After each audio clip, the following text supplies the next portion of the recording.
This is the One Piece Podcast, episode 594 for the week of Sunday, November 3rd, 2019. My name is Zach. And my name is Ed. And my name is Alex. And on today's show, we have Jill Knight, our contributor, with us. How's it going, Jill? Pretty good. I am not on fire in California, so that's always a good October, November. That's how we should have our California guests check in from now on. Speaking of, our special guest this week, formerly of Funimation, we have Godswill Ugwa with us. How's it going, Godswill? Great. I'm also not on fire, too. So, you two went to SanjiCon last night, I heard. Yeah. Yeah, I loved it. I came in ready to be okay with SanjiCon, He's okay character. Yeah. But I fell in love. They decked out the whole place. Food was great, and we talked about One Piece for 6-7 hours. Yeah, it was Would you say Sanji is cool? Sanji's all right. But Jill, do you want to describe what this was exactly? So Steve and Maddie, both, as we all know, really love Sanji. So they decided while Maddie was in town to throw SanjiCon, which was they had Maddie translate the official Sanji cookbook, and they made some recipes for it, and it was like a little dinner party with about 10 or so people, and the entire apartment was decked in Sanji. I've never seen that many Sanji figures before in my life. Me neither. That was really impressive. That it was phenomenal. Right. I saw they had the pop-up book too, right? Yeah, Maddie had all of her merch out and dojins, but she also had the pop-up book, which is the coolest merch I've ever seen. I gotta track one down for myself. Those are hard to find. Yeah, I was super impressed when I saw she found that. Yeah, the cookbook, on the other hand, is very easy to find. You can get that in just about any Kino. Yeah, I can say the food is really good. The food is great. That's cool. It comes with that little try to go find one. That little silicone cooking pad as well. Anyway. Ooh. I know that's the gift I got for Steve when I came back from the original OPP Japan trip. I got him that cookbook and a Sanji air freshener, which I assume smelled like cigarettes. So, I mean, this is somewhat related. We're going to be doing, and this is, I think, the first or second time we announced this on the podcast proper, but we're going to be doing our opening rankings for One Piece once again when we hit episode 600. So that's going to be around December 15th.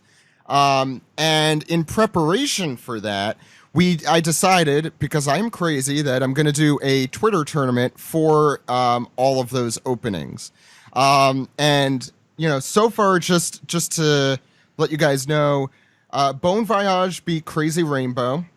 Jungle P beat We Can. That one I agree with.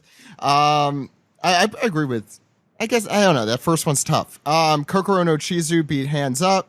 Brand New World beat Kazewo Sagashite. And I have to speak up for Hands Up. Hands Up is a good song, and people over here don't know it because a dispute with the record label kept it off the simulcast.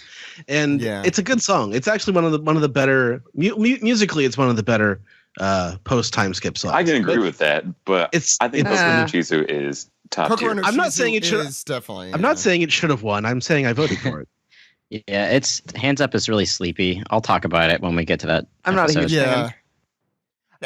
The way I put it is, so I completely missed out on Hands Up because, and I'll talk about this more, I'm sure, in a few weeks, but I was in Japan and taking the bar during the time that was airing, plus it wasn't airing on the simulcast, so I only had seen it a few times. I'm like, oh, this is kind of this is a pretty good opening, especially for the post-time skip stuff, which I think it gets a lot less consistent. But yeah, Kokoro no Chizu is, top tier stuff there. And just today, as we record, the We Are Straw Hat version beat the 10th anniversary TVXQ remix, which is by the same people who did Share the World, which is currently beating Believe, I believe, as we record. That's not right. Yeah. People, there's time. Vote. There's time to vote still. Vote for... Yeah, get out the vote, y'all. As far as the two We Are's go, that was a really hard one for me because I think that they're both not great openings. Yeah. And I like the Straw Hat We Are better as a song, but as an opening, it's a non-opening. The thing is, and I'll reskin. I'll definitely discuss this more, but the visuals in the 10th anniversary opening, I think, really suck. They're like really flat. Do you know what I mean? Yeah, no, I agree with you. Yeah, especially for an opening. Like, even when the animation in One Piece is not top tier, usually the opening at least looks pretty good, but, Anyway, but that's a discussion we will have in a couple weeks. But, Jill, I heard you guys got to do, you sat through all, 50 minutes of that? Oh, yeah, we just watched all the openings in a row, and so for 50 minutes it was a bunch of One Piece nerds yelling at the TV about their rankings. It was pretty great, honestly. We had a good time. That's not the only thing you watched, though. You also watched this new ramen ad. Oh, good transition. Yeah. See, I'm good at transitions. You guys are like professionals or something. Yeah, that is definitely not true. Yeah, it was the new Hungry Days, the cup ramen commercial, and by a music video with Bump of Chicken, which is always fantastic, and it's beautiful. Oh my god, it's so nice to watch. I feel emotional watching it. I was I would really want this. I'm so happy that this is actually just an advertising campaign and it can't be turned into an actual series. Like, it should say as 5-minute, short, 30-second ads and 5-minute videos. Like, it tried to extend this out into a series. I think it would sort of fall apart and lose its charm. But I love it as it is, and they wouldn't be able to animate it as beautifully as they do in any longer format. That's probably true. But I feel like it would work as like a vignette of short, and not just what it is, but maybe 15-minute, as a 15-minute episode series, which I know does not really exist there. But I think it would be a super cool thing to see more of and to see extended a little bit. But at the same time, I understand what you mean. It could definitely be played to death pretty easily. I don't know if it gains traction. Maybe that'll be the sequel to Stampede, but it's just a giant 2-hour noodle commercial. Yeah, at the end. I mean, that sounds they fine. could do Chopperman style, just little vignettes at the end. Yeah. I mean, I imagine it could look really good, but I wouldn't want a full length thing. I mean, I love the idea of alternate reality. What One Piece would look like basically in a completely different setting is a cool concept, because I think.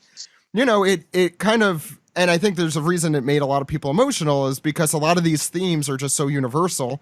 I think someone posted on Twitter, at least, the Usopp and Luffy at their school desks looking angry at each other. Yeah, it was so cute. It was a good touch. Yeah. But it goes to show we've all had there were that so many with good our touches. friends. Yeah. Mm-hmm. Yeah, they somehow translated the show One Piece really well to a high school where you see the loneliness or the isolation that people feel. And they did a good job of really combining those universal moments, like you just mentioned, with the world of One Piece. Yeah, you can tell the animators really are fans of the series because of all the little touches, just how they get the characters so well, even in this completely different universe. It's fantastic. Yeah, they had such... I want to go through some of the touches, and you guys should all watch the all of these videos if you haven't. But the fact that Adil posted that Robin is holding a receipt with the number 398 on it, and that's the I Want to Live chapter number that she's. Oh, wow! Yeah. Oh my god! And there's also I pointed out to Alex on Twitter that Moda, the milkmaid girl, is on the box of milk in the lunch. Yeah. It's in that same screenshot I posted with the Devil Fruit Melon Pun and the Rumble Balls candy. Mm-hmm. Yeah, that's amazing. You also posted that picture with Roger, right? Yeah. It's got the standard Roger peeps on it. It's got Abragabond and Rayleigh and Crocus, but Odin is also in there, half silhouetted, and Dogstorm and Cat Viper as dogs and cats. That's really amazing. Cute. It is adorable. Yeah. Who's the guy? There's so many little touches. Who's that big guy supposed to... Oh, is that Lucky Roo? That is Lucky Roo, isn't it? No, it's not Lucky Roo. No. That Lucky Roo's on Shanks' crew. Yeah, I'm sorry. Yeah, that's one of the big dudes that has been showing up lately in Roger flashbacks. In the more recent one in the manga, and he's also... You can also be seen sort of in the background in Stampede when, Roger's on the cliff, saying, in the deep, lofty darkness, blah, blah, blah. Yeah. So yeah, check that out if you haven't. I think, I definitely lay somewhere in between where I see a lot of cool potential there. I don't know if that's ever going to happen though, because sometimes these advertising campaigns and something like that, like wasn't I think Chapter 0 for example, or Episode 0 is owned by like a curry company or something. Yeah, right? House Foods. Yeah, and that's why that has not really seen the light of day. So it kind of. I'm a little hesitant to think that it's going to go much further, but we'll see. It's great to see it, getting out there. And I think it might, I've been seeing a lot more new fans of One Piece coming aboard recently. And I think these kind of things definitely help sell it a little more to people who are a little less initiated. But, Jinbei wasn't in it. So how good could it possibly be? Everyone should be asking, where is Jinbei? That was the best video from Sanji-Con when the video ends, and I don't know who says it, but they say, who says where's Jinbei? And I noticed it too. Like, yeah, where is he? You know what? Yeah, no one knows. He's getting some cigarettes. I asked that at the end of every chapter in every episode of One Piece, Ed. Where's Jinbei? So speaking of, since we're professionals and I'm great at segues, there is no anime episode this week. And there's no manga chapter next week, but we do have 2 really cool Romance Dawn interviews.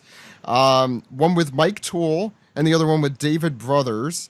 And Alex, do you want to kind of go through what our Romance Dawn segments are all about? Yeah, essentially Romance Dawn is our interview segment, but it's a little more extended, where we can talk to people who haven't necessarily seen all of One Piece, but they've experienced it and like it, and we get to talk to them a little bit about why they like it and why they enjoy it and why, and they're sort of I always say at the beginning it's sort of their weeb origin story, like how did they get into anime and manga or comics, and how did they get into One Piece, and we've had a whole lot of different people on Romance Dawn from various different backgrounds, and I don't know if we've had 2 people like this before, though. No, it's true. So Mike Toole is on ANN and has been for a very long time. The host of the Crunchyroll Holiday Special. Yes, if you listen to the ANN cast, you can hear Mike Toole there, and David Brothers has a really, really robust comics background. Out of everybody that I've talked to so far, I think he has been the most different in terms of how he got into One Piece and manga and stuff. So look forward to both of those. They're really, really great conversations, and look forward to more Romance Dawns in the future, of course. Yeah, and I think that episode will be pretty accessible for people who aren't like fully caught up, certainly. So yeah, the nice thing about Romance Dawn is that generally the people that we talk to are not caught up, so it's something for everybody to enjoy. Yeah, I think Mike is up to. Mike is caught up. Cake Island ish. No, he's fully caught up. Caught up?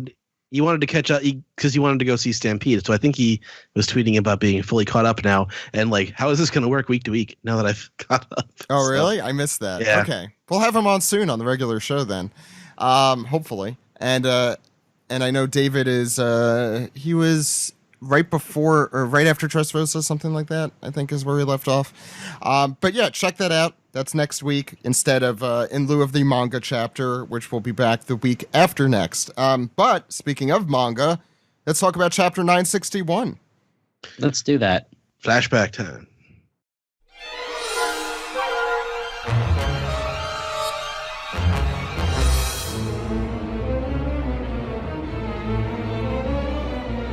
This is the manga recap for chapter 961, the Mountain God Incident. I was going to say the Mountain Goat Incident, but that's different. You could read this chapter and all chapters as soon as they come out in Japan, legally for free at either mangaplus.shueisha.co.jp, where you could read it worldwide in English or Spanish, or you could read that plus the entire archive for a very, very small fee of $1.99 per month at shonenjump.viz.com. But Ed, before we get into the chapter proper, Oda's up to stuff. What's he up to? Yeah, he isn't supporting other authors or going to events this week. In the comments, he's got his gate box. He says that it's the future and that having holographic fish swimming around my room is his dream. So that's Oda for you. What the hell is a gate box? I don't know, but it has holographic fish swimming around his room now. So. What isn't Oda's it? got holograms. Yeah, he's got a. Well, he's got a lot of money. Do you want to talk about the cover story here? Sure. This is volume 11 of Gang Badges. Oh, my family. These guys have suffered damage of some kind. Yes, love damage. Look at that. Lola was here. or my aunt. Their cheeks look like they're in good shape, so you might be okay. So I know Maddie had mentioned this. Last week we were trying to figure out who the mystery boy is, the mystery orphan. But it seems like it was Vito all along. Because I mean, Denjiro and Vito seem to have the same glasses, similar hair. They have to be the same person. No, the That's how tongue One is Piece different. works. But they both stick out. They both stick out. Yeah. And also, how big is he?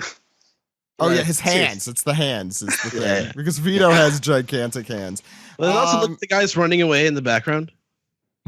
Something's going on, and he's pointing at whatever is making them all run away. So I'm sure we'll see that next time. Also, interesting to see Vito's question mark has Capone on it. Yeah. Or like, hey, Capone, get over here. There's a kiss.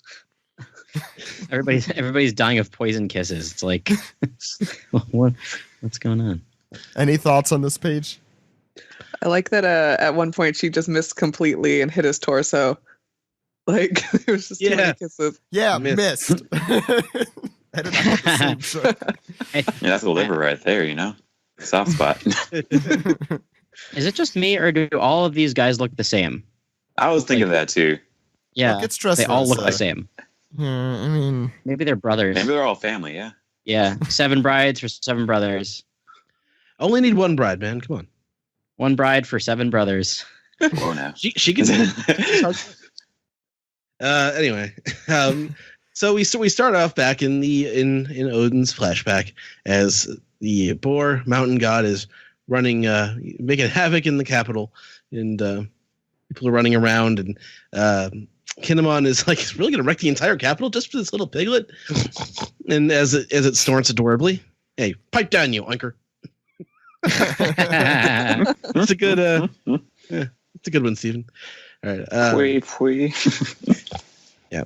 But Odin says, I told you to give that boar to me. And Kinemon said, hey, wait, this boar's going to turn into 1 platinum for me. I need to pay off various debts. And then I'll use it. I like how you read that. Various debts. To win a fortune and his dialogue is partially covered up by Denjiro, who is he's using King's move from One Punch Man there. You could hear his heart. Oh, the engine. Yeah, the engine. And he's like, that's Kozuki Odin in the flesh. I have no respect for any of the stupid adults in this world except for him. cut to 20 minutes later, the sack of doorknobs. He's like, I don't believe in nothing anymore. No. Yeah, go ahead. Okay. So the only time the mountain god ever comes down into human settlements is when one of its children has been abducted. The fleeing villagers exposit loudly. So a priest is saying, then says, someone brought its child into the capital. White boars are the agents of God, but any incidents are so long in the past, and many people today believe it is just a folk superstition. We must calm down God's anger. I thought you said whiteboard. No. So boring. Go ahead. I knew you'd be excited. You must calm the whiteboard's anger. Go ahead. Find the little white boar. It must be returned to the mountain lest the city be destroyed. As he wails. That's definitely what this guy sounds like. Oh, this is like the guy from Akira. The end is near or whatever. Yeah. At the very beginning. Yeah. Well, he's in the whole thing. I think spoiler alert. Okay, he definitely falls off a cliff. Oh at some my point. goodness. Yeah. So the boar comes through and he's wrecking shit. Houses and people are going all over the place. So yeah, that's first page. Jill. Yeah, and then we see just this big picture of how huge the boar is, which is insane. How it definitely lives up to God of the Mountain here. You can see all the people running and screaming because there's really no way to get out of this destructive path. And it is gobbling people up, houses and all. And we just see more of the destruction. People are trapped under broken houses. They're screaming for, daddy, as like it rages in the background. And someone's daughter is in the boar's belly. This is a nightmare. Which is, I mean, yeah, this is pretty horrifying. I mean, yeah. So it said, you're the boar. We go into a guy who has caught up to Kinemon and sees what's in his hands and says, you're the boar napper. You boar napped it after us. Take the white boar back to the mountain. That monster's coming right for us. It's following the piglet's scent. It's coming right for us. I love the term boar napper. It's great. Yes. Yeah. It's almost as if it's like a boar napper could also be someone who is bored and is taking a nap because what they're hearing is so boring. I'm thinking of someone who helps boars take a nap. That's what hit me first. That's their job. They put them down. Yeah, nursery style. Yeah. That'd be Django because he would put them to sleep with his hypnotism and then himself. Yep.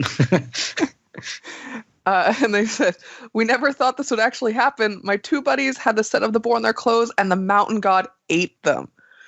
So Kinemon's getting a little worried here. I don't really care about your friends, but but it ate them and your friend Otsuru. And then they talk about how we were going to steal the white boar back from you, so we took her hostage, and then they just all got eaten. So that really worked. Really good planning. And Kinemon is freaking out because this was not good. Clearly, everyone has been eaten. We will never see them again, any of these characters. Dang. Doesn't matter. No, and it's all his fault.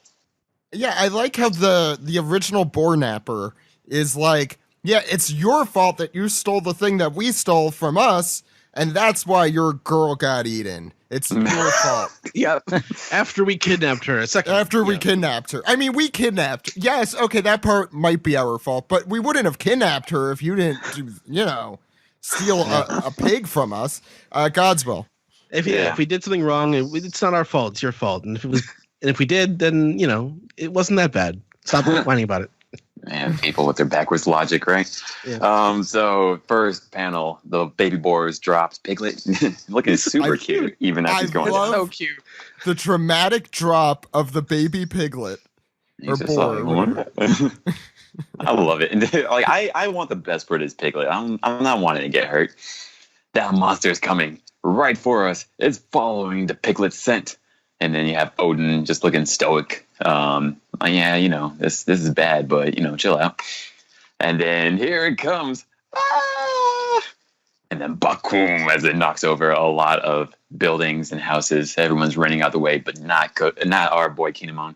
He's ready for battle. And then the boar looking down, and it is ready. It sees its prey. And then we think more about Otsuru.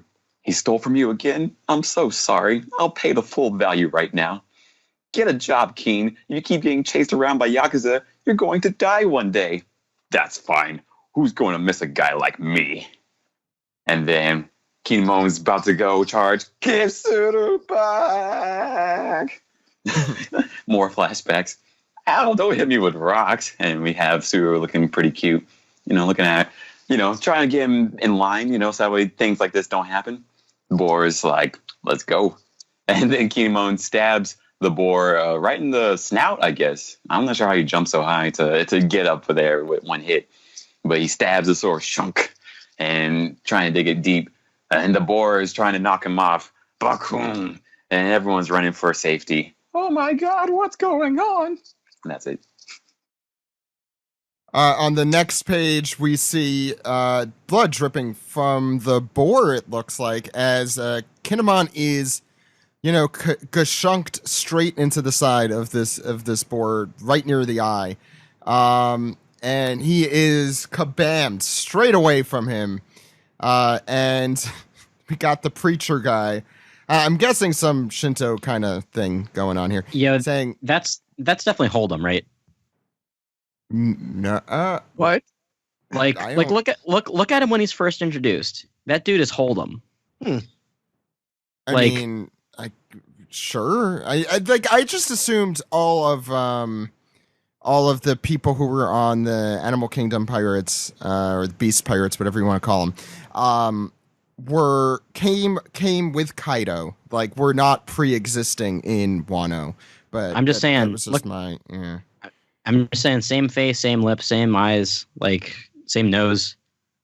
I don't know. Yeah. I mean, who knows? Anyway, that guy is like, stop that boy. If you harm the mountain god, Wano itself will come to ruin. Kinemon drills his sword into the ground as he stammers up and said, I will slice open your belly. Give Suru back. You call yourself a god? And of course, the god responds, snork. And he snorks himself straight into a building as he tries to crunch onto Kinemon and eat him. And Odin remarks, oh, that guy's got some guts there. And Denjiro is yelling, you gotta stop it, Kin. And more blood spatters. This time it is Kinemon's blood on this page. I'm noticing things that, like, since Grant has been doing his thing, it's like, oh, one page it's the Boars, the other is Kinemon's here. And he's pretty wiped out on top of a building. He looks basically unconscious. As the boar walks away from him, snorking all the way. And you see him continuing to wreak havoc, fire in the background as the village, as the city begins to toast there. And Kinemon on his back as all this chaos occurs around him, thinking of Suru and thinking, if Suru dies because of me, then I want to die too. And he said, this is, I'm guessing this is Odin saying, isn't this what you're after, boar? And what is he after, Alex? Well, he's after the little piggy, the little tiny boar who's snorking and pweeing. This panel is awesome. You have the shadow of Odin's back as he's facing it's a silhouette power, as we've discussed previously. That's right. He's using his silhouette fruit to gosh, there's this terrifying boar in the background, and you can see how he has wreaked havoc. And here comes who I will assume is Hold'em, the priest, with saying, Kozuki and the prodigal son. It was him once again. He caused all of this to happen. And Odin looks hungry as he says, I feel like boar stew. And everybody's throwing stuff at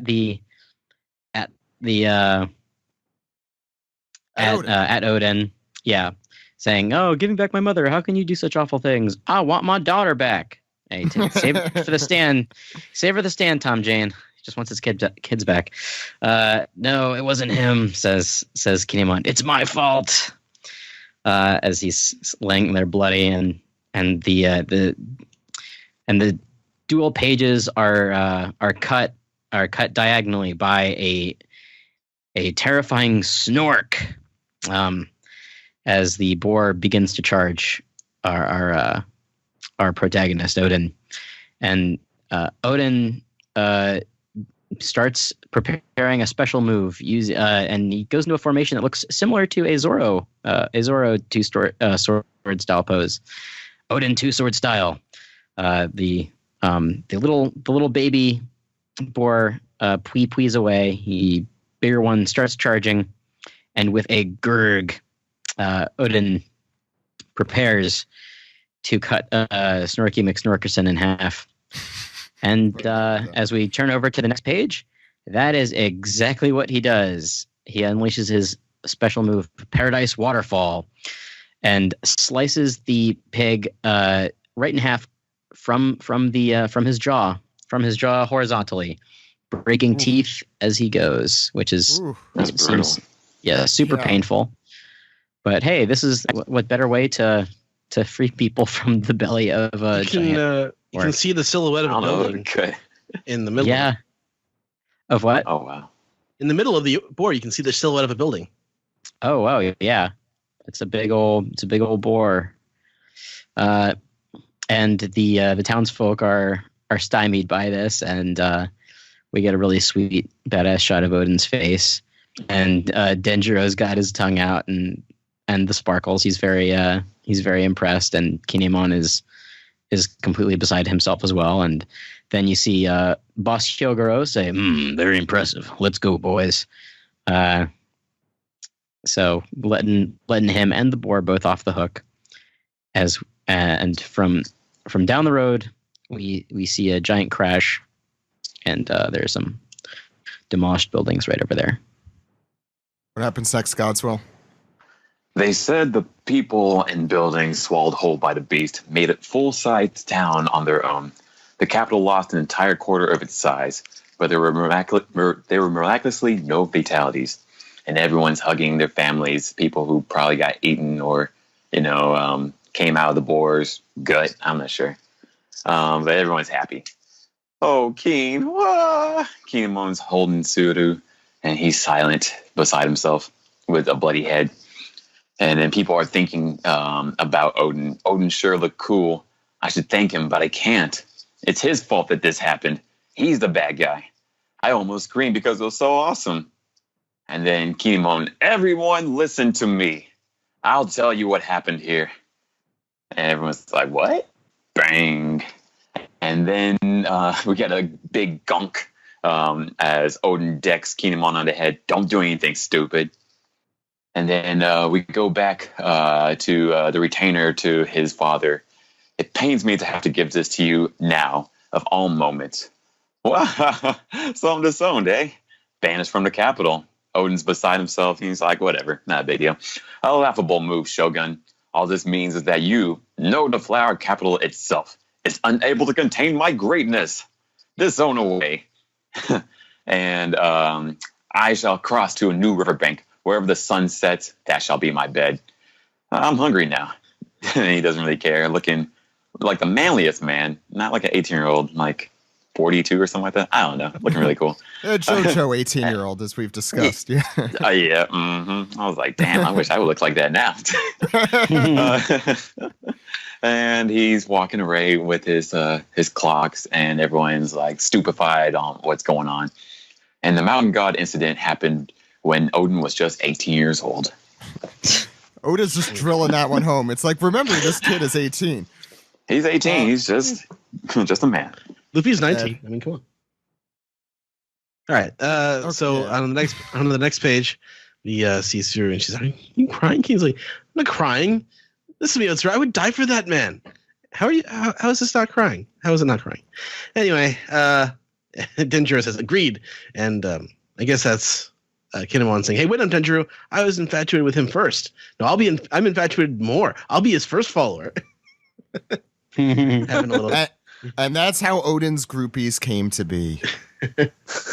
Yeah. And the townspeople are like, well, it must be nice to be as free as they are. I wish I could go too. And the narration says, they say that the one hesitant step of all the men who wished they could go with Odin caused the capital itself to tilt ever so slightly. Interesting. So over in Hakumai in Wano, right this way, Lord Odin, in honor to meet you, sir. As we get ba-bang, ba-bang in the background. And it's a different style of castle that Lord Yasue has, and he's awaiting you eagerly. And Odin calls him out. He says, "Liar, he hasn't been waiting for me." And Yasue says, "Yes, that's right. I haven't been waiting. Who would wait around in hopes of seeing an idiot who's been banished from the capital?" This is the daimyo of Hakumai, Shimotsuki Yasue, and he's got a harsh face on. He says, "What do you want, Odin?" And, you're important enough to have followers now, are you? But there's a puddle of water. Oh, no, a puddle of water. Now it is safe, sirs. Tread upon my back. This is foreshadowing. Get rid of that one, uncle. He's a little creep. Don't call me that. And that's my new manservant. I guess, yeah, don't call me uncle, and that's my new manservant. So, yes, my lord, I'm honored to be in Lord Yasuie's service. I am but a humble manservant by the name of Orochi. Yeah. So yeah, he's the guy. He's literally getting walked on, and he continues to get walked on in the present. Anyway, So he's born to be a servant. Man, servant Orochi. Yeah. Okay, so that's chapter 960. Look at his stupid face. It sure is stupid. It is dumb. It looks like a tooth. Jill. I don't like it. It's What? He does look like a tooth. Right? Yeah. What were your thoughts on this? giant Wait. tooth. Cavity Zoomy Orochi. He's a cavity creep. That's the kind of creep he is. Cavity creep. Yeah, that's true. He's like one of those villains, like when you go to a pediatric dentist and they always try to get you, like, they get you in the chair by showing you some cartoon about, like, oh well, cavities are evil monsters, but don't worry, because toothbrushes are like superheroes that can Right. You know what I'm talking about? I know No. exactly what you're talking about. Yeah. Dentists try to make it seem like they're hip with the kids. Yeah. Maybe this was like, Ed, I know you're too young to know this.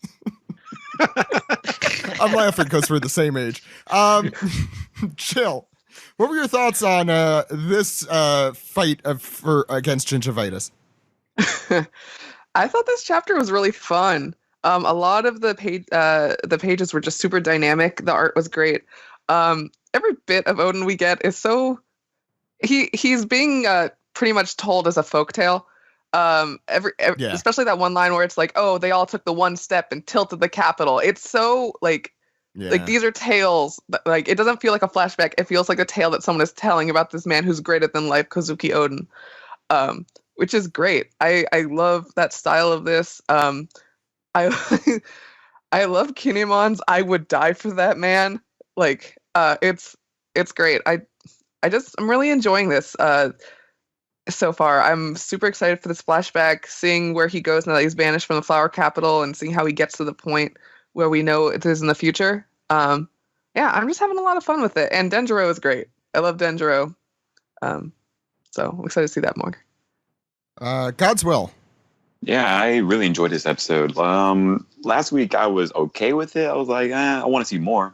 And it was cool to hear about, like, all Odin's mysteries and his mythos and all that.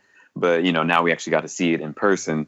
Really see how much of a badass he is, and that was really cool. It was a good payoff.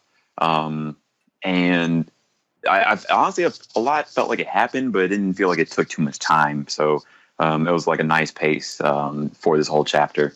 I enjoyed it. I'm really happy with this flashback, although I am really excited to get back to the present time. Alex. Yeah, keep it coming, Oda. This is great. We love Florida man Davy Crockett. He's really great. Facts. I love, man, his sword technique was really cool. Denjiro fawning over him makes me even more certain that Denjiro is actually Koshiro. Like, it made him want to be a swordsman, perhaps. I don't know. Who knows? Keep him coming, Oda. But yeah, that the priestess definitely hold him. If you on Twitter think so, then respond to our thing. Just respond to Alex. Yeah, I guess so. Respond to me. Tell me I was right. Any other thoughts, or that's it? Okay, Ed. One thing I keep wondering. Oh yeah. Oh, sorry. No. Oh no, I was about to also go say just go vote. Yeah, I was about to go say, like, just go vote on the vote or die. Ed. This the legend of Odin continues to grow. But I like the way that Oda's setting up the next part of the story with, like, getting to the bottom of the relationship between Yasuie and Orochi. I like that they're being positioned together, which makes it so much more personal what Orochi did. And so he obviously had even more reason than just being a political reason to do it, but also he's the guy who is willing to be he doesn't have to be the top guy. He's willing to be walked on in order to sort of have this as a servant in the palace. He's probably got a lot more power than just being a peasant, but he'll get walked all over in order to have that. So he's the shogun now, but Kaido's really in charge. So he doesn't really have any power, but he's willing to sort of be a toady and Well, I mean, he was talking to Cypher Paul, so he might have more power than we think. But it's Kaido though, so I don't know. I don't know. Who knows? Yeah, we don't know at this point. Yeah. Kinemon and Tsuru are very cute together, and so like Denjiro's sort of fanboyism. He reminds me of Bartolomeo in that respect a little bit. Not quite that over the top, but it's the hair. But Oda is some really good art this week, and Odin is he's got all this confidence. He's sort of the perfect protagonist, even more so. He's a fully formed. Like, there's no journey. He's already this guy. Yeah, I actually have a bunch of things to say. I'll start with the end. I really like. We never have people die, or very rarely have people dying in the main part of the story. So this is kind of a twist of the normal flashback thing, where we have the person who will be killing the other person in the present together in the past here, which is kind of a cool twist. So Orochi killing Yasue in the present, or the near past, and then in the distant past, this relationship is. I'm interested to see how that develops. I want to say, in this chapter, the historical figure Odin reminded me most of, and also in like kind of the fanciful, folktale way that Jill and Alex were kind of positing it. He reminded me a little of Theodore Roosevelt as a kind of the American version of this, in that, he basically rubbed everyone around him the wrong way, but also was kind of known as this kind of badass guy walking through just doing stuff single-handedly, killing giant animals and then putting all those giant animals on his wall. There's this. I am people who've listened to this podcast for a while know I am a nerd when it comes to this kind of historical stuff. I think he was put in as like a secretary of the Navy or something because everyone hated him. He was like 35 or 33 or something, or very young at the time. Well, he was president by the time he was 42. So I thought he was in his 30s. No, there's never been a president who's in their 30s. They've all been 40. Yeah. Yeah, so he was the youngest elected president, I know. But when he was in his 30s, to like get him out of the way, they threw him in this like cabinet position, basically, and it ended up catapulting him even quicker to the top. And it kind of reminds me of this relationship he's having here. Like, you think you could hold me? This is just gonna make me even greater. I will explore the world and all of that. He was the assistant secretary of the Navy. Yeah. So, and he also, he went like after being in the Spanish-American War, which he did like, I think after he was secretary of the Navy, or I don't remember the order, but anyway, he does that. He like goes off to different countries and like goes off to the far west and kills a bunch of whatever, and then he comes back and he's like, okay, now I'll be president. And it kind of reminds me of kind of Odin's, I guess, general trajectory from what we know at this point. I found that kind of interesting, as like, I guess, more of an American analogy there. You want to know something interesting about Theodore Roosevelt? Yeah. In 1952, his grandson helped overthrow the democratically elected government of Iran. That is weird. Yeah.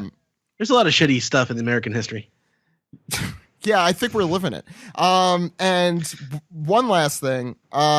I love how, even though we're 961 chapters into One Piece, animals are both pose a extremely grave threat to people, and also really act as this fun plot device. Like, if you recall, one of the first villains of this series really was that sea monster that ate Shanks's arm. Although in a way, like that little boar's origin story is that it watched its parent get killed in front of it by a crazy man. Well, and speaking yeah. of, don't forget that. it's I kind of definitely similar felt to bad for the little boar. what was the little snake in Skypiea? Nola? Is that it? Shola. Yeah, and this kind Yeah. of, I could see the same thing happening where we see this boar in the present as a full-grown adult. That'd be 40 great. years later. 40-something years later, yeah. Luffy But will he's ride still- it into the capital. Yeah, I know. Wouldn't that be freaking awesome? But no, I love that. And the more I think about it, like, so Strong World was kind of this epitome of like, this is all the things Oda loves in one movie because, he wrote it. And there are a lot of animals in that movie, weird ass animals. And this just like kind of reminds me how integral a role I think not only do they play in the present and the past, but that they will probably play in the future of this story. And especially with the Animal Kingdom pirates, I could see that kind of thing being more and more important, especially with stuff like Zunisha. So it's like really cool to something that you would like scoff at. I feel like in any other manga, it's like, oh, a giant boar, they'll defeat that easily, and this is nothing. But like Kinemon gets his ass handed to him here. I mean, no, he's younger here, but still. And Odin looks like a badass because he kills this boar. And it's not like an easy, necessarily an easy opponent. So I think that's just kind of a cool thing that Oda's still able to do 961 chapters in. I'm gonna that panel that Alex had where he turns his back or he turns back looking at Odin there. I didn't notice how badass that looks. Not just from Odin, but from the giant boar mountain god. Any other final thoughts from you guys? If not, we could, one thing I keep wondering about is like how. One thing I keep wondering about is like how all these old timers now in the present got so short. You got Hyogoro, and he was huge. He was in back prison, then. I think. Yeah. And, Yeah. so I guess 40 years. Prison does that. Damn. What about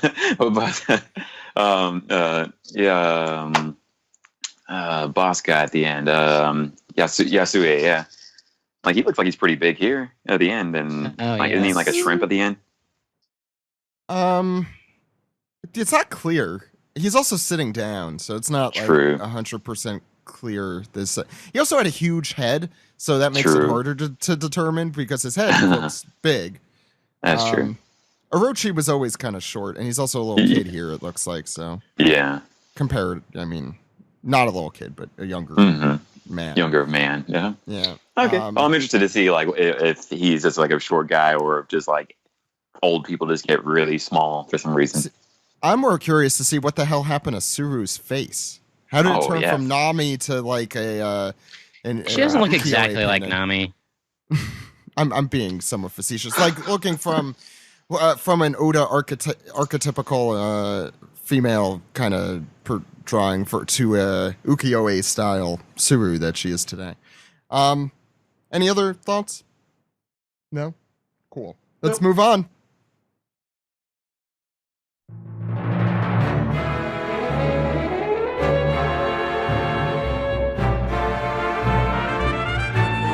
If you have one bride, we have 7 piece together questions for you. This is the piece together segment. We take your questions, comments, and theories. We answer them. Let's go through. Let's start with Ed. What's it called? It's called Displease. Our Discord questions, comments, and theories. What do we have this week, Jill? All right. So on this piece, we have 3 different questions. First one is from Narthan, who says, I love Matt Cohen. I love the One Piece podcast. I love Matt Cohen on the One Piece podcast. We do too. Cool. There you go. I like that. Right. And from Ralph Grimm says, I need more of Odin's two-sword style. I bet that Zoro will make some big attack in the near future that'll be an homage to Paradise Waterfall. Also, do you think we'll see that baby boar again? And if you haven't mentioned it already, don't Denjiro and Vito look eerily similar? I think it was Maddie who originally mentioned it on Twitter, but ever since then, it's been poisoning my mind with questions. Poisoning, yes. That's pretty good. Yeah, I do like to think. I hope we see like a Nola situation where we see the boar again in present day, but it's like this massive beast. I think that would be really fun. Yeah, I agree. I would be into that. All right, and the last one we have is from Stella, who says, "Ha ha ha! Sorry, I've been laughing for 2 days straight and only just stopped. Orochi, you pathetic piece of garbage. I hope to see you grovel and beg for the rest of this flashback." That'd be very satisfying. I like when Jill does these kind of questions because I feel the hatred against Orochi there. It's just like a bad tooth. He is like a bad tooth. You just need to remove it and then chuck it somewhere and then get a couple bucks from some sort of fairy person. Any emails, Zach? Yeah, we have emails. That's a very good question. Where did you come up with that question? I'm great at transitions. We've determined that. First, self-proclaimed great at transitions. That's your epithet. Ed Segway. Ryan says, hearing Odin's rap sheet from when he was young to the age of 18 in the last chapter was great, though I was disappointed that this is actually a very good point, that you all didn't go the way of the Dos Equis commercial and call him the most interesting man in Wano. I would like to submit a Kozuki Odin fact. When Kozuki Odin was 11 years old, he would down 10 gourds of sake and beat everyone he could find in an arm wrestling match and not even be buzzed. Hashtag Kozuki Odin facts. Kozuki Odin. Kozuki Bill Brasky. Andy Yoho has an email. It's been a while since I last wrote into the podcast. A lot has happened, including the addition of a new member to our crew. He means a baby, so congratulations. He says, hopefully my daughter comes to appreciate One Piece when she gets older, but since she's 4 months old, that might take a while. I say that's no excuse, personally. That's when you get them started. You just throw it on in the background, the lullaby. You get one of those mobiles with just... Oh, they should have one of those with, like, the ships, the One Piece ships. Anyway, no questions. I just wanted to write in with his experience watching Stampede in a theater. And so I'll say if you want to avoid spoilers, since we got people... I'm just going to read Andy's thoughts on it. It will probably take 15 to 30 seconds, so just skip ahead that amount of time. So I'm going to give you that opportunity, and here we go. His thoughts were, unlike Film Gold, which only had a dozen viewers in my theater, Stampede had over 50, slightly less than the Broly movie, but still impressive. Also, Hancock's attack on Bulletzilla got a huge reaction from the audience, not to mention one random person saying, "Oh shit," when Fujitora summoned a meteor from the sky. That happened in our theater too, I think. He also says, I wasn't the only one who cheered at the appearance of Big News Morgan's maybe 3 people. And ladies were cheering like crazy for Beppo and Usopp, not so much for Law and Saba. So instead of Boosop, we got Woosop. Bad joke. Glad to be back. Stay awesome. Thank you, Andy. You're now free of spoilers for the moment. For now. I think that's going to be it for Piece Together on emails, but we do have Reddit, which since Alex is drawing our episode image this week, I will save him doing the Reddit, and I will do it myself. Duke872 says, "Hi, OPP. Just wanted to thank you guys because your last episode encouraged me to ditch work early, go to happy hour, and catch the last showing of Stampede in my town, which resulted in a lot of fun." So thank you, Duke. Yeah, good. Fuck work. Very good. Yeah, right. Falcon Gale says, "Do you think the Odin flashback will contain the recruitment of all the scabbards, which are the Akazaya 9, or will there be some in the past time jumping to key moments in his history, and some other part just gets explained verbally? Would really like to see his fights with Ashura Doji and Kaido."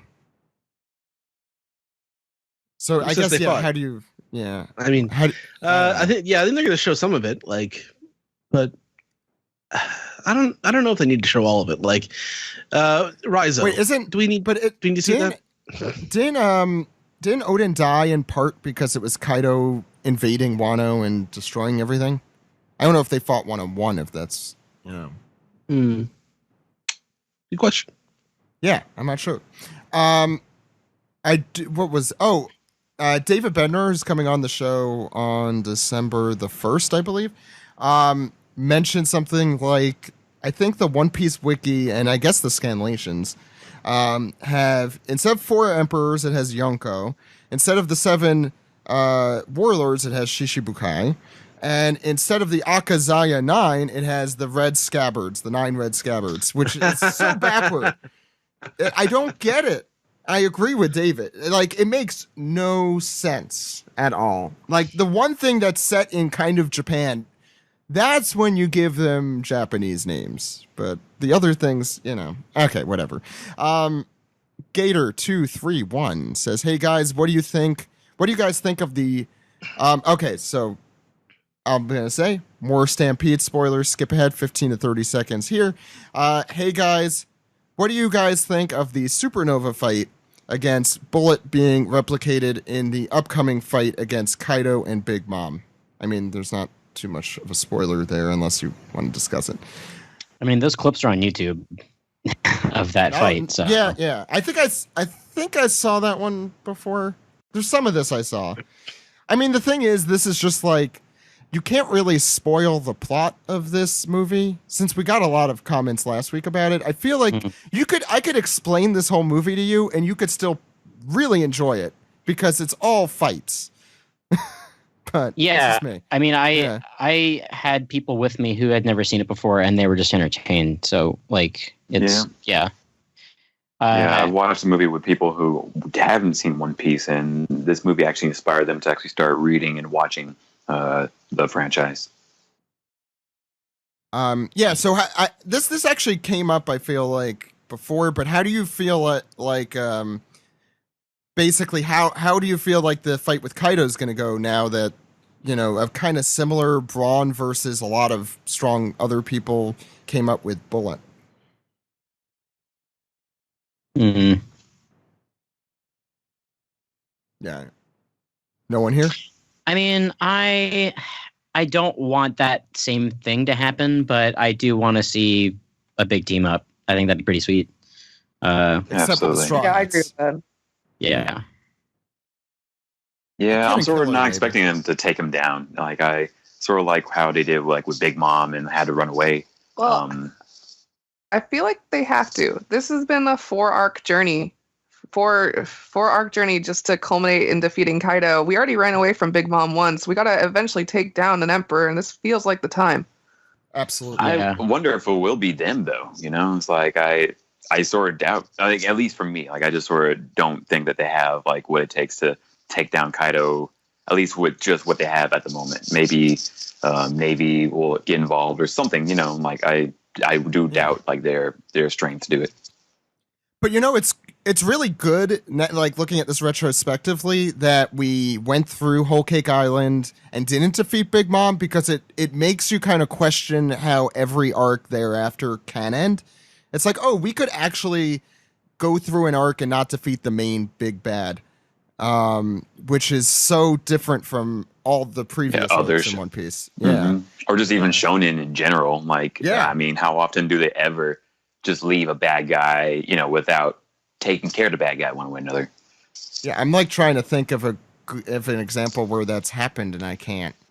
In any of the shonen I've seen, at least. Don't they not defeat Aizen and Bleach, right?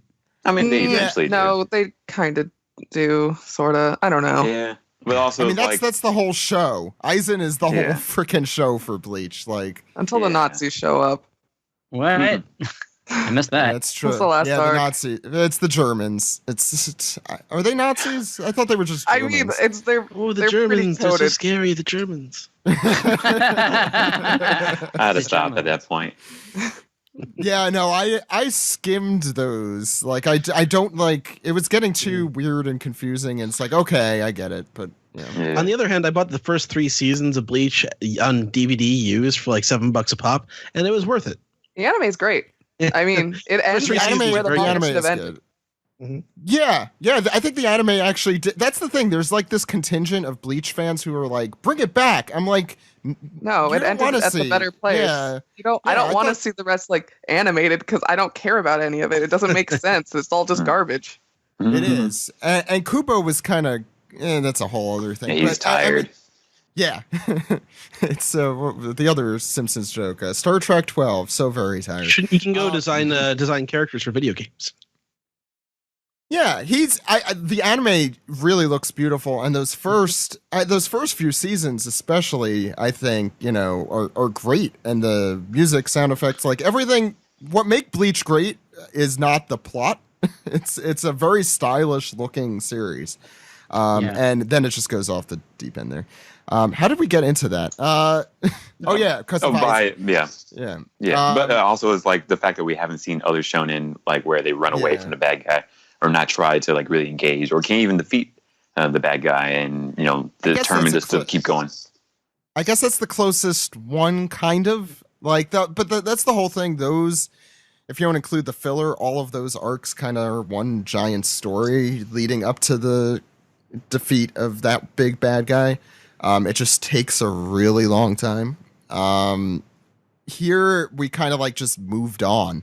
Yes, Big Mom followed them, but we don't care about her right now. Like Luffy is not trying to beat Big Mom right now. That's not the thing he cares about.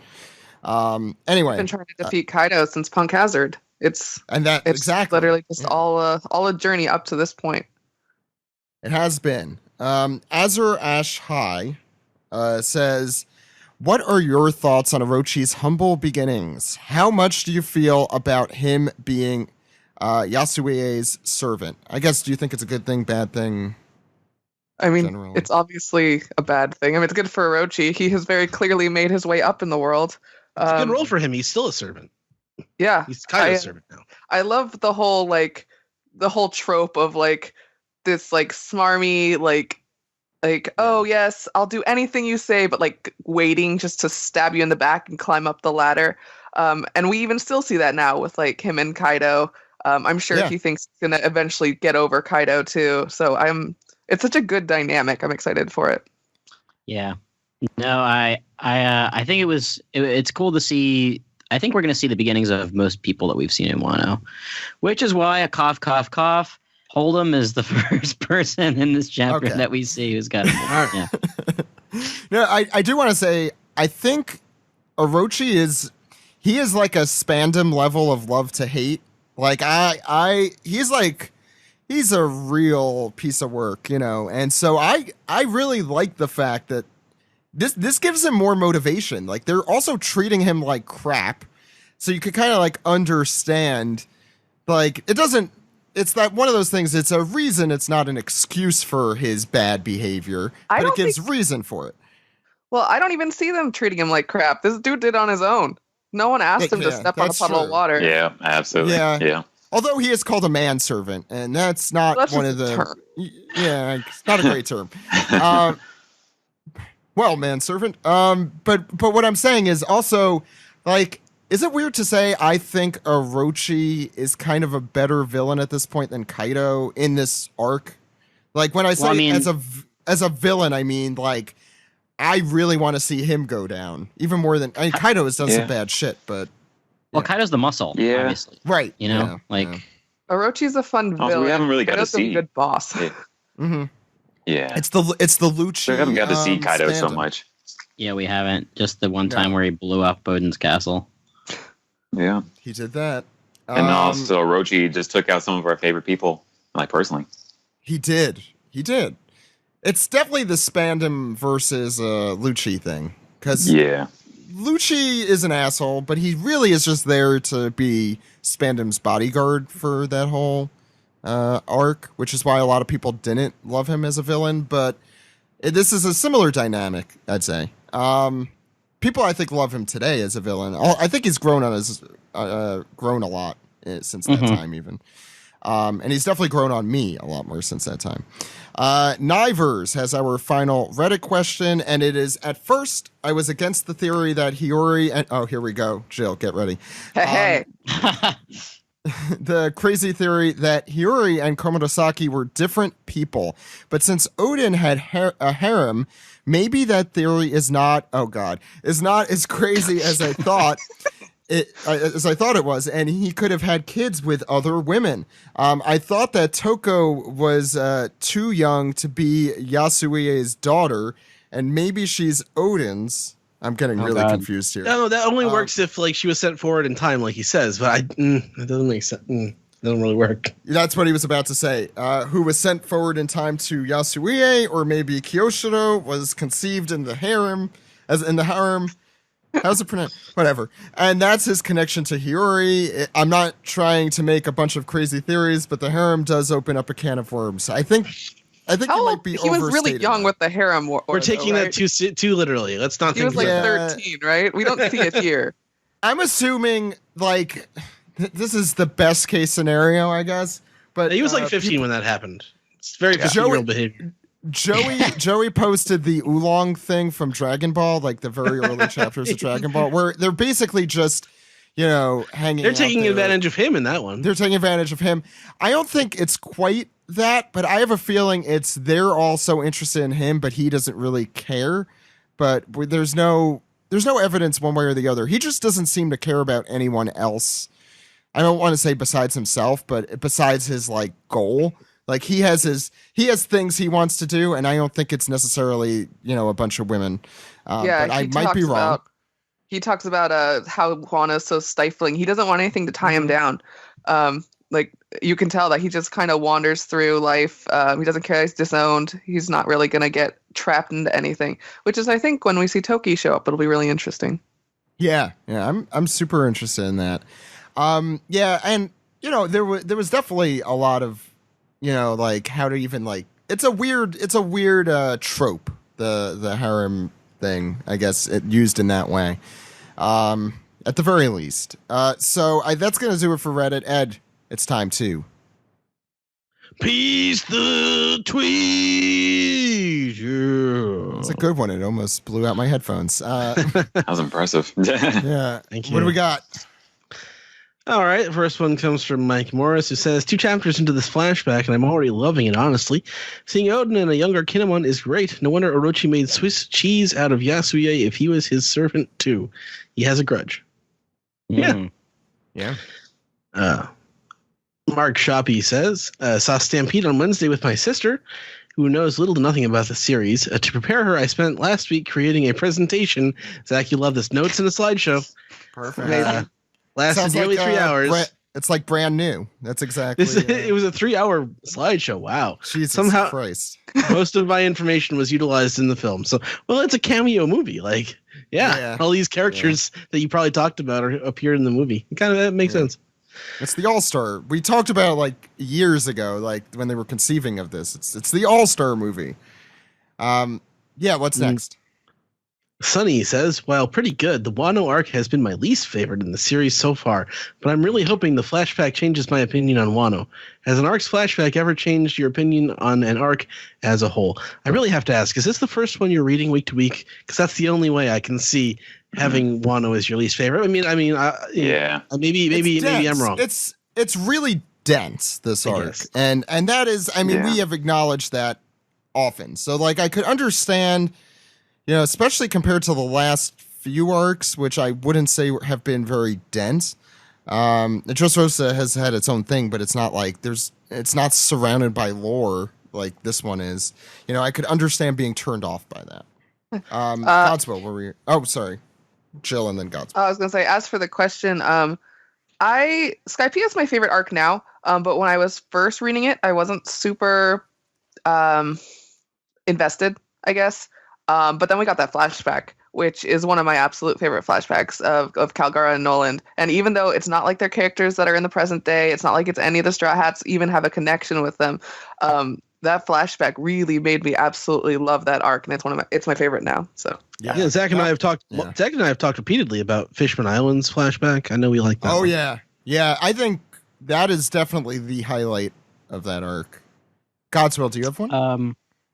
Yeah, I was just gonna say that, like, to the answer to the question, like, Dressrosa until Corazon happened. Oh, Laws.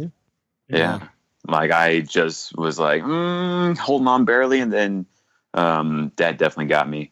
But yeah, also same thing with Skypiea, like rewatching it for that binge that we were doing. I used to hate Skypiea, and then now it's like, oh, this was really brilliant, actually. So yeah, that's my opinion. Alex? Yeah. I would. I'm seconding Godswill here with Dressrosa. I mean, Dressrosa is still one of my least favorite arcs, but that said, the flashback is the highlight for me of that particular story arc, and I think Thriller Bark also, the flashback like really turned. I mean, at the time when I was following it week to week, the flashback really turned around that arc for me. And of course, on reread, Thriller Bark is hilarious and really great. Flashbacks to me generally, I think, complete a story arc, and I'm really looking forward to seeing like the emotional core of Odin himself, because we're going to see it, and I do wonder what that is and how we get there. And we did a flashback ranking way back, I know. Yeah. I mean, the flashbacks, I think I could say, they're the highlight of One Piece for me. They're emotional. They're super interesting, like character studies that kind of stand on their own a lot of the time. Like I think we're talking about the Fishman Island one, Ed. I think that one is especially recently has become so prescient. It's such a great story. It's just like, actually it's two stories. So it's even like, more so, even though it's definitely set in One Piece and is important for a lot of the bigger lore in the series, which is one of the other reasons I love it. But I would echo what Godsmill and Alex said. Dressrosa, I think, was definitely more saved by those flashbacks, in my opinion. Even the one with Rebecca and Kyros. Yeah, I mean, that is so heartbreaking. And Grant, like reading through it now, reminded me when he's bracing himself for the flashback, realizing who the toys really are. But the scene. I still remember doing this on the podcast and Doctor going through it. The scene where he's holding his dying wife in his arms and she doesn't remember him is like really heart-wrenching. That is like heart-wrenching to like, that like hurts for me to like even think about. Oda's That's a good one to bring up. Yeah. At that point, personally, like I thought I would be immune to Oda's charms, and then boom, 1-2 combo. Feels and I'm crying. Yeah, that was like I feel like that was almost like so disturbing that like crying, it like was past me crying. It's just like, oh my God. It was so crushing. That specific like scene. The whole flashback is a little messy in how it's compiled. I think we've talked about that before, but I think Dressrosa is saved by the things not happening in the present day. Ed, do we have more piece of the tweet? Yeah, there was one more. Last question from Garrett Carter, who says, do you think the cover story being in Dressrosa is meant to lead to a Senor Pink reveal before eventually joining the Beige Pirates? They seem like a good pair for me, and how else would he stay in the story? Oh, Jesus. You want, let me get this clear, you want Senor Pink in the story. I had not considered that. I'll continue to not consider that. It could happen. I can see that happening. Go ahead, Joe. Oh, no, I had no words there. Yeah. I don't mind Senor Pink at all as a character, but nah. It's like Oda going back to like this time. Like, nah. Yeah, they're going to like him. No, okay, well, maybe not. All right, that's it for Piece this week. Thank you, Ed. Let's round off into a little bit of trivia. All right.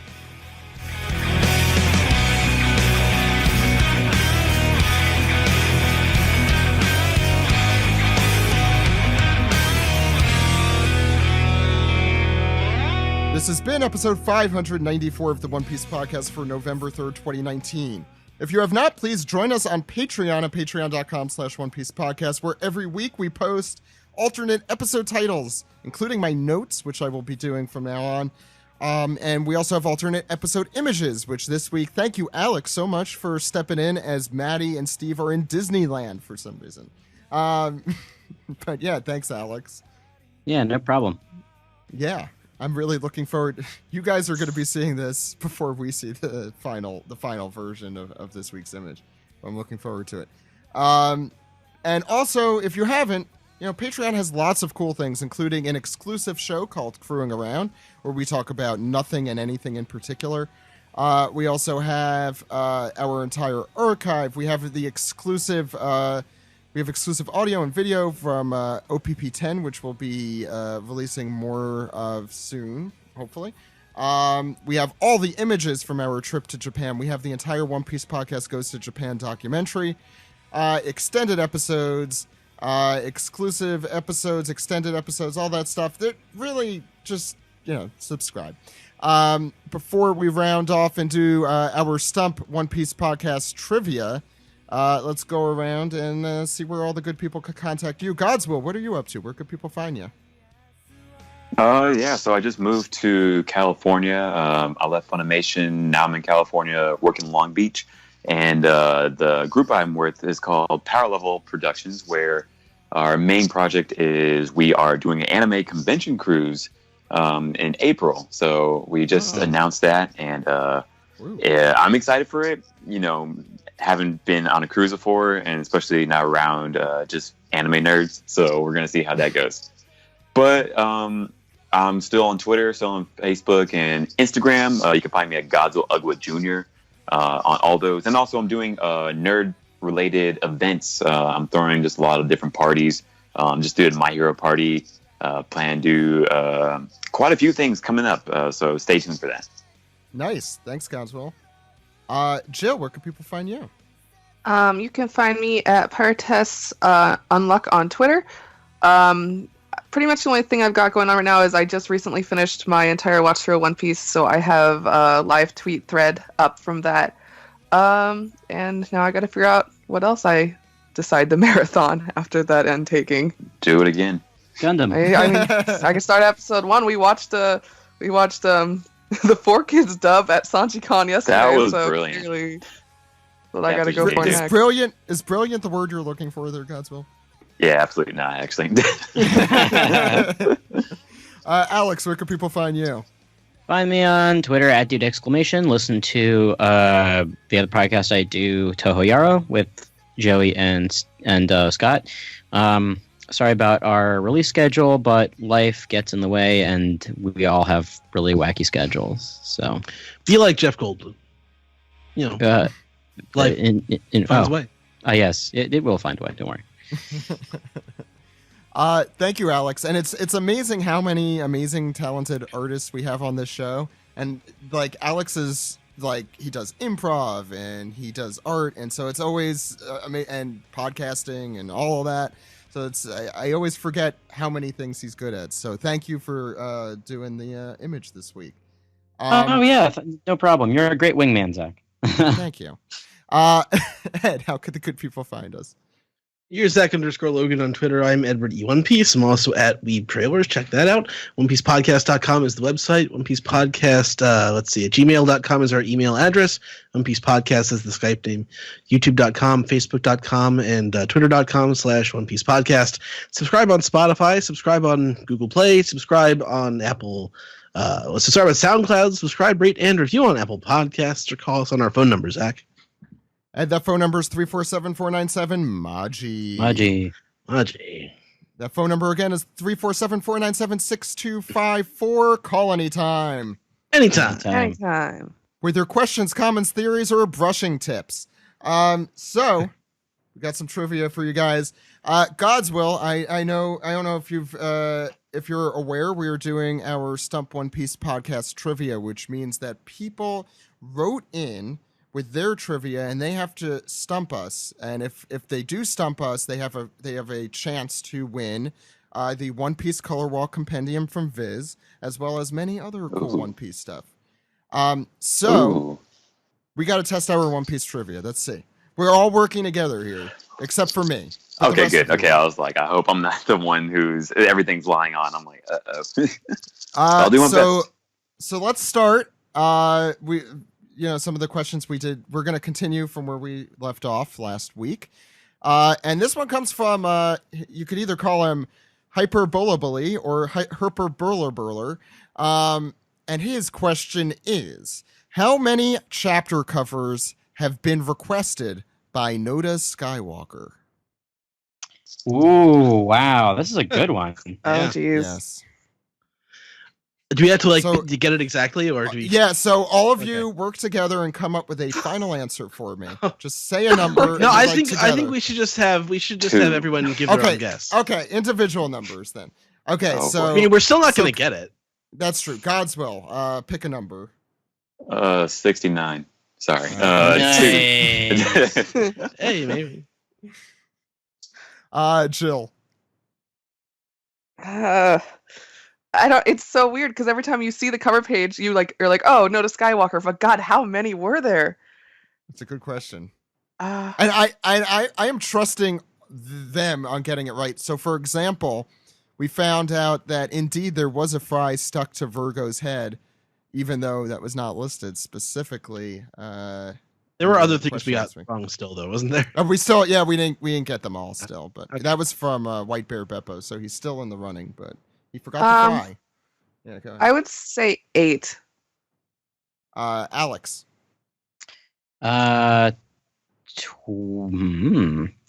16. 26, half a year's worth. Alex literally was one away, and I feel like that's basically right, but 15. The answer's 15. Oh, nice. Yeah, I mean, well, they're in. They're still pretty damn close. I mean, they're technically in. Yeah, that's a really good question. That's a great question. Yeah, I love that question. Garrett Buzzard or Gryphon 6 has a question. As stated, Griffin.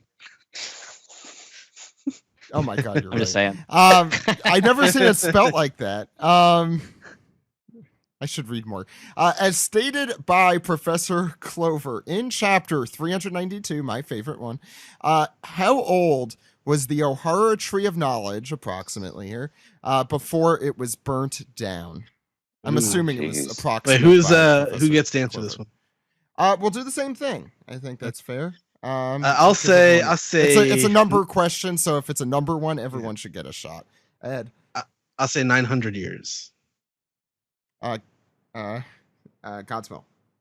I was thinking 600. Jill. Fuck it, let's go for 2000.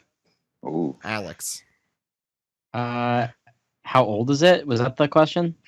Yeah. How old was the it tree? before it was burnt down? Yeah. Oh God. 5,000. Yes. It's 5,000 years old. Wow. That is the correct answer. Good job, Ding, ding, ding. Alex. Ding, Ding, ding, ding, ding, ding. Nice. All right. Sorry, you didn't stump me. Alex knew it all along. I did. That wasn't a guess. Great question, though. Yeah. Did you actually know that, or was that a guess? No, I mean, I knew it was going to be like something like the equivalent of like 3,000 or something, but yeah, that was okay. The next question. This is a very multi-part question, so you should all work together on this one. This is from OP Rich Nicky 1. In chapter 581, 7 ships float on the waters near Marineford, belonging to members of the worst generation as they bear witness to the aftermath of the Paramount War.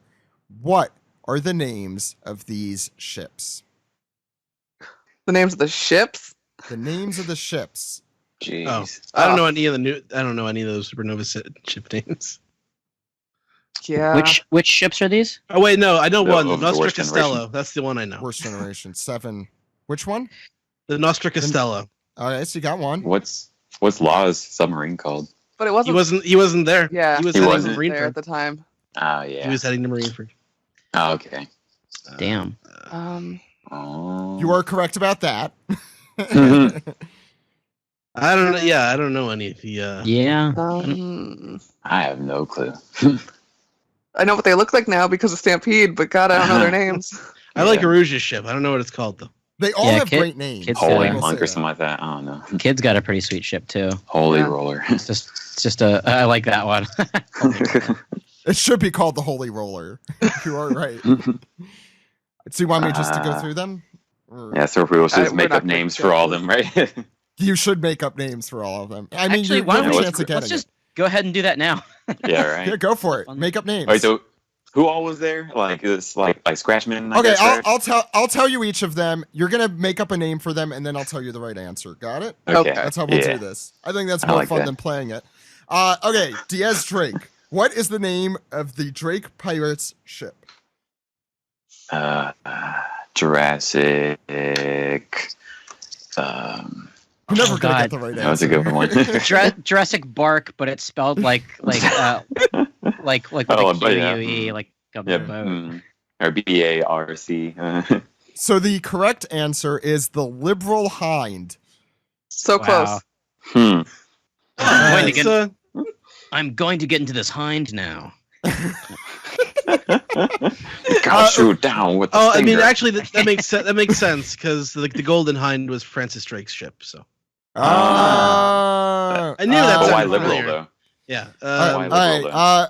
Arouge or is part of the Fallen Monk Pirates. What is the name of their ship? Yeah, stick with Holy Roller. You're not going to get better than that. The correct answer is Hanjo Maru. That makes sense because it's got a Hanya mask on the front. Yeah, everything's coming together here. This is my favorite of the ship names, probably one of my favorites. Liberal Hind's pretty good. Scratchman Apu and the On-Air Pirates sail aboard what ship? Ghetto Blaster. Yes. There we go. That's the one. This segment's worth it just for these. I would call it the Radio Raheem. Very similar. Yes. All these down. Oh, that's killer very too. Similar to, very similar to So wait, I'm writing these all down. Wait, what were the other ones? What was the Holy Roller? What was it instead of Liberal Hind? You guys said Jurassic Bark, but spelled. Yeah, Jurassic Bark. Yeah, spelled like a boat. And what was Aruja? Oh, Holy Roller, right? Okay, I already got that one. So this one is called the Stay Tuned. That's good. Stay tuned. Stay tuned. Jewelry Bonnie is part of the Bonnie Pirates. What is the name of their ship? Which I'm pretty sure Oda made this up at the last second here. The Golden Corral. Yes. Saying that one time too. CC's Pizza. I don't know. Chuck E. Cheese. You guys, Yeah, right. you guys were not. Be a kid. You guys were not as far off as you think you were. Oh my Jewelry goodness. Margarita is the name of the ship. The Jewelry Margarita. Pretty sure Oda made that up on the spot there. It's like one of those things where he's like, what should be named? I don't know. The Jewelry Margarita. This one's a good one. Basil Hawkins, part of the Hawkins Pirates, and they sail on this ship.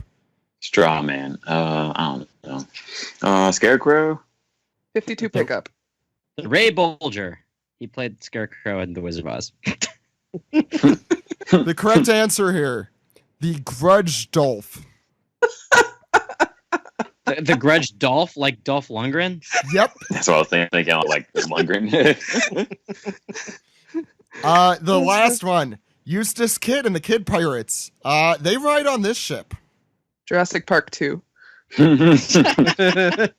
the egg. What's in My Hero Academia? What does Bakugo want to call himself? Super King Death Explosion. It's explosion murder, right? Yeah, that's what it's called. I like that. I was thinking like correct- landfill. I like The correct Junker, I don't know. answer. The correct answer is the Victoria Landfill Punk. too. Victoria Punk. All I right. kind of love that. That's great. It fits him. Let's do one more question here since that one took a little bit. This one comes from Elias. He says, following the events of Logtown, what is the first chapter in which Tashigi and Smoker appear, and what are they doing? That it would. The Alabasta? Read that again. No. I'm sorry. Following the events of Logtown, what is the first chapter in which Tashigi and Smoker appear, and what are they doing? This person is the chapter number, but Oh, if you were tell they me eating- that, are they investigating the Peach and Drum? They're No. they're investigating. They're using the black phone snail to spy on the Straw Hats, and they have Mr. Eleven captive. Mm-hmm. But that's Now- Alabasta. And that, like, yeah, when we found Ace, like, do you have a final answer? Do you have a final Well, answer well, and a chapter number that you could provide? Okay, so the chapter number is going to be I would say post Little Garden. So I'm gonna guess. I am going to guess chapter number 137. I'm down with that. 48 is the number. Ooh, But what you are correct about what they were doing. I mean, yeah, of course I was. Yeah. Okay, I see how it is. All right, I'm having fun. Do you want to do one more question? Yeah. Sure. Okay. I mean, you could tell me when you want to stop, I guess. Okay. This one comes from Danielle, aka D, who says, in chapter 399, we are better introduced to 3 characters we met already. What are the names they are given this time? I don't know who this is referring to, and I have to look this up. Which chapter is this? 399. I'm going to get this chapter open because I have no idea what this is referring to. We're introduced to 3 characters. Yeah. The Risky Brothers? I don't know that you need to say their names because I have no idea who they're referring to. I'm going to They look have names? right Yeah, Hoikel and Moikel Risky. now. Maybe it is Horg. No, it's not Horg. Wait, let me get the chapter. Could you repeat the question one more time? All right, so in chapter 399, we are better introduced to 3 characters we have already met. We had already met at this point. What like are the Baskerville, names I guess, they or something are like that? given to this time? And I'm going to look it up right now. Oh, yeah, Baskerville, right? Is it? Yeah, right. Oh. Like left, right. Yeah. Princess, is that the? Mhm. Central Highway. Okay, so given that, what would their names be? Baskerville and Central Highway. It's 3 different people, right? Yeah. Yeah. So One was named Basker, one is named Ville, and the other one The Yeah. princess. Yeah, exactly. okay. Got it. There Hey. you go. Wow. We did Good it. Okay. job. You guys did that. I had no freaking idea what the hell they were talking about. Cool. I Yeah. was thinking, like, who are 3 people that we probably met better? I just watched the episode with Baskerville, so that's what came to Oh, mind. yeah. Cool. That's good. Oh yeah, you Yeah, guys that did. was a really good poll. Yeah. That was a great question. Yeah.